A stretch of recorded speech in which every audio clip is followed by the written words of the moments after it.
c'est tous les jours de manche. Et 8h18, il va nous réchauffer le cœur. Arnaud de Manche est avec nous. Bonjour Arnaud. Quel week-end on a passé, les amis. On a vibré, on a été émus. Il y a eu du suspense, des rivalités historiques, on l'a tous vu. Et finalement, voilà, c'est Éric Ciotti qui devient président des Républicains. Alors, vous avez vu, après la victoire d'Éric Ciotti, les Champs-Élysées, très calme. Pas d'incident, pas de casse, pas de monde d'ailleurs. Comme quoi les gens de droite, ils savent se tenir. Mais assez parlé des faits divers, allez, place à l'actu. Et à ces deux victoires qui ont fait vibrer la France ce week-end. Les Bleus qui ont battu l'Angleterre et le Maroc qui a envoyé Cristiano Ronaldo à la retraite. C'est-à-dire, non mais plus aucune possibilité de remporter une Coupe du Monde pour Cristiano Ronaldo malgré 5 tentatives.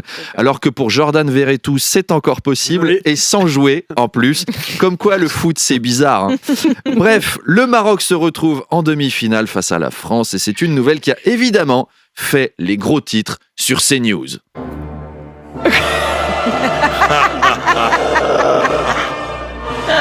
Toute la semaine, CNews bouleverse sa grille des programmes pour évoquer les graves événements survenus au Qatar. Le Maroc a refusé de se faire éliminer par le Portugal et affrontera la France en demi-finale. C'est donc la première fois qu'un pays rencontrera en Coupe du Monde un de ses propres départements. À midi, ne loupez pas notre grand reportage. France-Maroc, la dernière croisade. Et à 14h, grand débat sur cet affrontement présenté par Christine Kelly, toujours aussi impartiale dans ses questions. Et oui, l'inquiétude monte, car on a tous vu les images des Marocains en liesse qui saccageaient les Champs-Élysées pour fêter la victoire de leur tribu. Et on a envie de se demander si ils aiment tant le Maroc, pourquoi n'y vivent-ils pas ? On va demander son avis à un spécialiste. C'est notre ami Jacques Vendroux. Jacques, vous êtes en duplex du Maroc. Pascal Praud est à mes côtés. Jacques, c'est comment le Maroc ? Pascal, demandez-lui. Vous êtes bien installé, tout va bien, il n'y a pas de soucis, la ville est belle. Il y a beaucoup de mosquées. Et oui, c'est un peu le problème chez les Arabes, il y a beaucoup de mosquées. C'est un vrai son.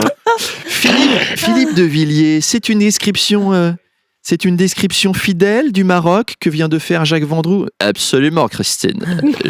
Je suis moi-même allé au Maroc et le nombre d'Arabes qui s'y trouvent est proprement inouï.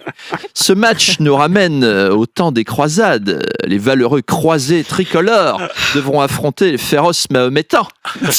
La violence sera inévitable. Les Marocains vont viser les genoux. Comme on dit dans le football, ils voudront se faire les croisés. En tout cas, ça s'applaudit. En tout cas, tordons le cou à ceux qui veulent caricaturer notre chaîne. On est content, bien sûr, pour les Marocains qui représentent tout le tiers-monde.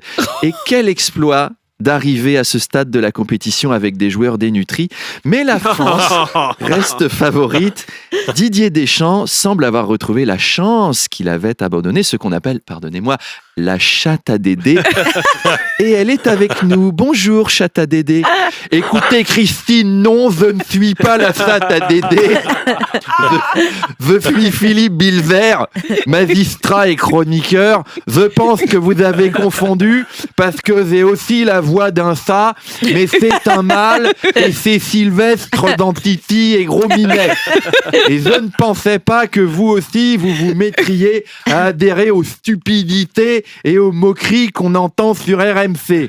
Pardon Philippe, effectivement, j'ai peut-être été influencé par les gauchistes de l'équipe d'Apolline de Malherbe. Mais qu'est-ce qu'on peut attendre de cette femme qui ne forge ses opinions qu'avec Télérama ? Évidemment. Voilà, CNews est en détresse.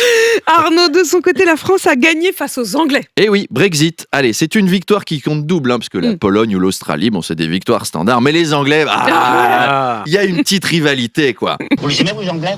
Moi, je les aime pas. Ah, pardon. Non, vous vous souvenez de ça ? Ah bah oui. Les dents ? Non.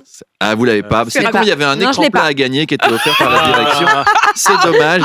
Ça va rester pour dans le regarder bureau la de Karim demi, Nedjari. mince. Alors, un match étouffant, serré. On était tous devant la télé à implorer que quelque chose nous aide à se débarrasser des Anglais. On était là. Voilà, chez Jean-Marie Le Pen, on était au Celle-là, on l'a. Et celle-là, vous l'avez. Et c'est pas Rabbi Jacob. C'est dommage. Non, pas vraiment. Non. Et puis voilà, Giroud marque et la France affrontera mercredi, le Maroc. Si vous avez un magasin sur les Champs-Élysées, bon courage. C'est le moment de relire vos contrats d'assurance. Didier Lallemand, il va louper la fiesta de sa vie. C'est une pensée pour lui. On sait qu'il aurait tellement aimé vivre cette demi-finale. C'est malheureux. Arnaud, une des vice-présidentes du Parlement européen, Eva Kaili, a été arrêtée pour soupçon de corruption par le Qatar. Non! Le Qatar corrompt les gens. Alors là, Pauline, vous m'apprenez quelque chose. C'est toujours les mêmes. Pourquoi le Qatar veut jamais me corrompre moi? J'ai une influence, je parle à des millions de personnes tous les jours. Je leur fais une promo touristique, une bricole, s'ils veulent. Pas méchante, mais j'ai ma cuisine à refaire, ça m'arrangerait, je prends. Aucun Français dans les personnes arrêtées. Faut dire qu'en France, les décisions en faveur des plus riches, on les prend sans même avoir besoin d'être corrompus. C'est l'ADN du macronisme et de la droite française. Si le Qatar se pointe avec une valise de billets, ils disent « Comment ? Vous ne nous corromprez pas, monsieur. Nous avons un honneur. On va vous faire ce que vous demandez, mais gratuitement. Voilà nos valeurs. » À propos de corruption, vous avez vu, il y a par contre 2 tennismen français qui ont été radiés à vie pour corruption. Mais les gars, il n'y avait pas besoin de faire exprès de perdre. Vous êtes des tennisman français. Vous aviez juste à demander à des... Mais oui, on fait gratos. Vous aviez juste à demander à des potes de parier contre vous. Vous jouiez normalement. Vous auriez fait une fortune. C'est génétique chez nous. On perd en tennis. C'est pas comme en foot. Ça, en foot, on espère qu'on va gagner. Rendez-vous mercredi soir. Et puis en attendant, à demain. Arnaud, demain, qu'on retrouve chaque matin, 7h20, 8h20. Et c'est l'heure de